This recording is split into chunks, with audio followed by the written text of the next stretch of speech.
Greetings and good day to you. Sunday was a big day, right? We give thanks to God and praise to Him for a great victory for the church. 105 and 522. That's fantastic. Now, a little note about that number. That number does not include our nursery.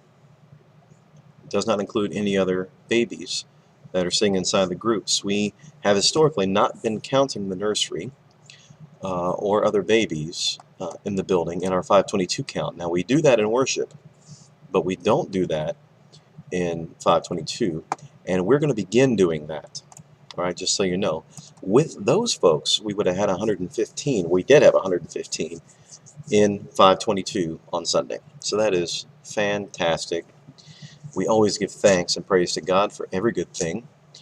Additionally, thank you for your faithfulness. I know pretty much everybody hearing my voice right now and seeing this video made some effort to see this thing come together, but it was obviously a group effort, and that's fantastic. It's wonderful. We are going to do the cow kissing this Sunday, Lord willing. If if everything goes according to plan, you never know what can happen, but the plan is to do that.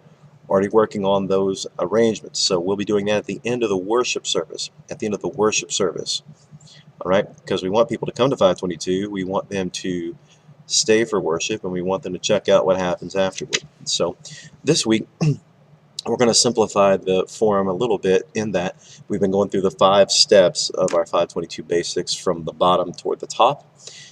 This week we would have been talking about group structure. I'm going to suspend that for this week, and we're just going to talk about follow-up from this past Sunday. It's a great victory in that we reached the goal, we exceeded the goal to a strong extent. However, the whole point is to see more people come to know Jesus, more people getting connected in a relationship with Him. And so the purpose of fooling with all this stuff, and including the cow silliness, is to try to draw more people into what we're doing. So we want to work on both the quality and the quantity of what we're doing.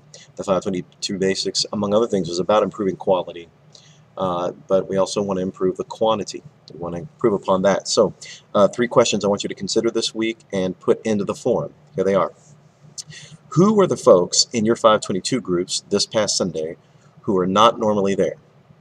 So we went from around about 60 to well over 100. That means there are a lot of people here who aren't normally here. And so in your adult groups, who were those folks? I'd like you to list that in the forum today. What are the names? Specifically the names. Number 2, what is the one thing you are going to do this week to follow up with them?